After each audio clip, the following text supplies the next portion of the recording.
Bonjour à tous, c'est un plaisir de vous retrouver comme à chaque fois dans un nouveau numéro de l'invité du jour. Artiste gospel, fille de pasteur, chantre, évangéliste, femme aux 1000 talents. C'est ainsi que l'on peut qualifier notre invité du jour. Que nous recevons aujourd'hui. Restez avec nous et vous comprendrez vite pourquoi. Bonjour Ida et merci d'avoir accepté notre invitation. C'est moi qui vous remercie. Un plaisir de vous recevoir sur ce plateau de Plaisir Gaon 24. partagé. Très bien. Alors, on vous a longtemps identifié comme fille de pasteur, comme on sait que l'impact que cela procure, c'est tout un univers, hein, et vous vous êtes très vite détachée en devenant au fil du temps chantre, évangéliste, femme d'affaires, initiatrice des ateliers d'Ida, qui entre autres organise également des formations en développement personnel et des actions caritatives à l'endroit des personnes défavorisées, c'est bien cela. Bref, une femme, comme je le disais à l'entame de mes propos, aux multiples talents. Exactement. Ida, bienvenue encore. Et alors, vous avez ouvert la voie du gospel et vous êtes positionnée comme une digne représentante du genre gospel au Gabon et en dehors, que du chemin parcouru quand même. Parlez-nous de ce coup de foudre avec ce genre musical, Ida Moulaka. Mais coup de foudre parce que, étant issue d'une famille ecclésiastique, on va dire que mon chemin était plus ou moins tracé. Oui. Je ne connaissais pas d'autres genres de musique. Donc, du coup, c'était le gospel, c'était la voie à suivre et je l'ai suivie. Est-ce qu'on peut dire que c'était déjà une direction qui était déjà prévue pour vous? Tout était déjà tracé ou vous êtes juste resté là-dedans par devoir ou par respect? Non, mon père étant pasteur ne me garantit pas le royaume des cieux. C'est ça. Il faut que moi-même, j'ai à 13 ans accepté le Seigneur et j'étais déjà dans une voie.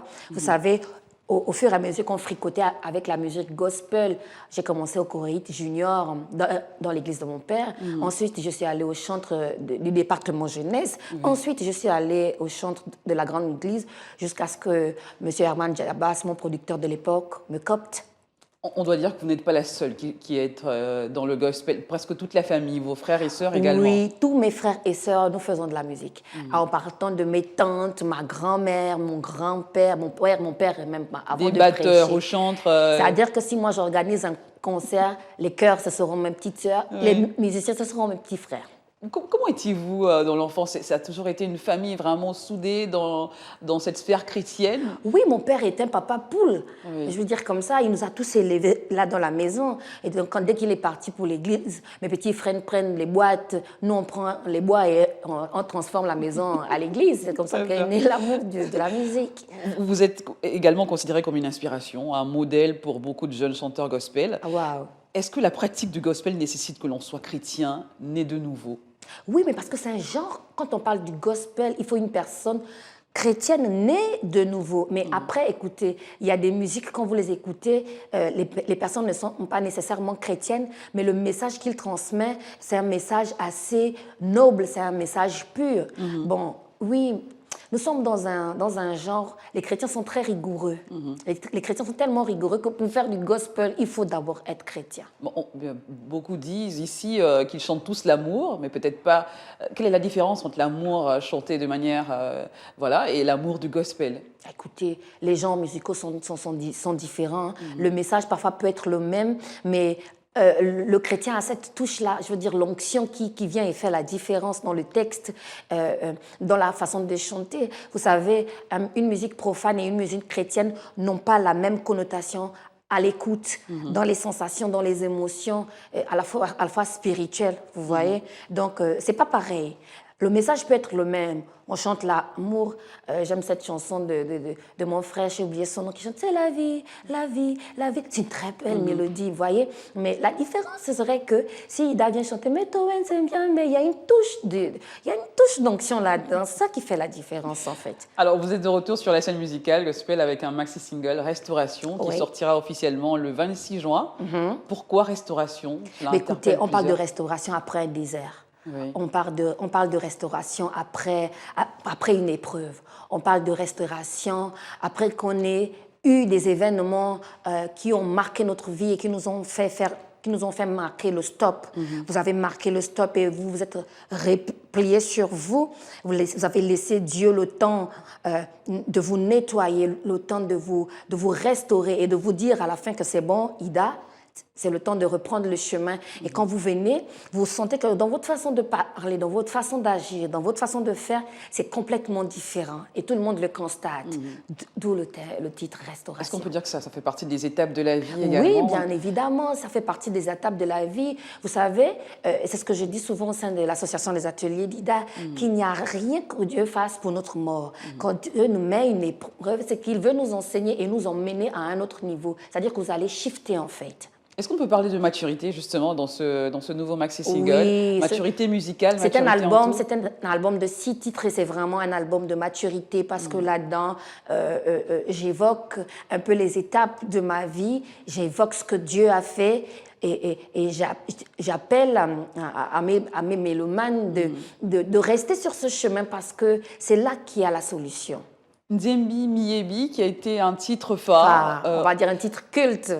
Revenez sur l'anecdote de cette chanson. Alors, je vais vous raconter l'anecdote de cette chanson gospel.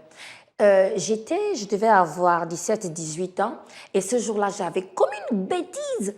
Et étant chrétienne déjà, c'était une bêtise ça me hantait. Je me sentais mal de par ma foi et de par l'acte que j'avais commis.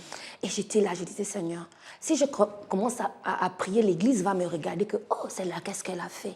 Et donc, je me suis repliée dans ma chambre ce jour-là et j'ai commencé à fredonner en langue. Je me suis dit, bon, mieux je vais chanter en langue. Les gens viendront me demander l'interprétation après. Moi, je vais chanter. Et j'ai commencé. Et là, j'avais mon petit frère Josué qui commençait à plaquer les accords. J'ai dit que Joe, c'est ça. Et c'est comme ça que le dimanche à l'église, c'était l'anniversaire de mon père. Et puis on me dit, Ida, viens chanter. Et je viens, au lieu de chanter Joyeux anniversaire, je chante Mettons Nzembiame. Et j'ai là une sœur qui est fan. En traduction littérale, je sais, je reconnais. Dieu, je reconnais. Dieu, je reconnais. Voilà. Et là, j'ai une sœur qui est chanteuse, qui est fan. Donc, pendant que moi, je suis en train de chanter en langue, Dieu lui donne la traduction du chant en français. Je la vois qui descend et qui prend le micro. Elle me dit, j'ai la traduction de la chanson. Dieu vient de me donner la traduction. Je dis que Dieu me trahit comme ça, là. Et c'est comme ça. C'est ça l'anecdote de cette chanson. Et croyez-moi, toutes les personnes qui ont écouté cette chanson, sans même savoir ce que je disais dans la chanson, l'esprit qui accompagnait la chanson touchait et restaurait des personnes. On va revenir musicalement sur Bou et également Restauration juste après notre interview. On continue. On rappelle qu'il y a également un mini-concert dans le strict respect des mesures restrictives. Toujours dans le bien évidemment. Alors donc, le titre l'album Restauration sortira ce 26 juin à partir de 16h. Le concert ne va durer qu'1 heure. Ce sera vraiment un concert de présentation. Et 16 top chrono parce que vous savez, nous sommes en période de mariage en ce moment. Donc, notre jargon gospel des artistes ont dit longombo. Donc après, là, il faudra que j'aille chanter. Très bien. Il faudrait que j'aille chanter. Donc, est-ce que cet album est l'occasion de mettre en avant aussi un gospel à l'ancienne, primant sur l'émotion, la voix et les messages véhiculés selon vous? On revient vraiment à la racine même du gospel? Écoutez, ma particularité à moi, c'est que je chante beaucoup en langue. Je chante beaucoup en langue. C'est là que... Je dis souvent aux gens que je ne suis pas une artiste gospel, je suis une cantatrice. C'est-à-dire que moi, quand je chante en langue, c'est vraiment... Je vais chercher la racine de... Je dis à Dieu que c'est là-bas que je viens te chercher. Et c'est vraiment un album où chaque chant a une histoire. Et les mélomanes seront rassasiés. Très bien. Alors, Ida, quelle est selon vous la différence entre un chant populaire et un chant spirituel ou adoration? Écoutez, moi déjà, comme j'étais en train de vous dire, les chantres gospel ne sont pas des stars. Nous sommes des adorateurs. Nous emmenons le peuple dans le lieu très saint. Bien évidemment, le chant peut être à la fois populaire et spirituel. Pour nous, les artistes gospel, pourquoi? Parce que nous sommes chrétiens, comme je vous disais, nos chants, c'est par inspiration divine. Et la divinité qui nous inspire, ces chants nous accompagnent aussi le chant. D'où la différence entre un chant profane et un chant gospel. Voilà. Alors, les ateliers d'Ida, conseils, de l'accompagnement, partage d'expériences. Mentorat, aide. Au sein des ateliers d'IDA, nous avons à notre charge 4 orphelinats. Nous aidons les orphelins, nous aidons la jeune fille à se réinsérer dans la société. Nous accompagnons des micro-projets. C'est vraiment, nous organisons des conférences, c'est vraiment un tout. Partage d'expérience, où la parole est libérateur, c'est bien cela? Exactement, la parole est libérateur. Commencer à parler, c'est le début de la solution. Très bien, merci Ida d'avoir été notre invitée du jour. C'est moi qui vous On va remercie. terminer par un petit medley de Nzembi Bouboué ou de tout ce que vous voulez et on va terminer par restauration si vous le voulez bien. D'accord. Ok, on y va. Djembi meye bien me mabi, ma messaye. Boubave, meto wentem bien meye, meto wentem bien moyo, meto wentem bien me. La na na na na na na, meto wentem bien me, meto wentem bien moyo. Et là, vous savez, il y a quelqu'un qui m'a dit, Ida, si tu fais un concert et tu ne chantes pas Pépélé et bien aimé, le concert là n'est pas bien. Donc allons-y. Pépélé, Pépélé, oh, Pépélé, tout ça à cause de Jésus, Pépélé, oh, oh, bien aimé, acclame ton Dieu.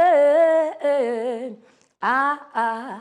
Acclame ton Dieu. Tu ne serviras pas Jésus sans témoignage. Tu ne serviras pas mon Dieu sans témoignage. Témoignage, yeah. Témoignage, témoignage, ouh, témoignage. La terre sur laquelle nous s'aimons est une terre fertile. Témoignage, yeah, yeah, yeah. Tu ne serviras pas Jésus sans témoignage. Merci Damoulaka d'avoir été notre invité du jour et à très bientôt avec cette sortie le 26 juin. Exactement. Très bien, merci à vous également d'avoir été notre. Nous recevions à l'instant cette artiste gospel Ida Moulaka qui est également entrepreneur et beaucoup de choses, beaucoup de cordes à son arc. À très bientôt, l'aventure se poursuit avec un nouvel invité sur Gabon 24. Restez en compagnie de nos programmes.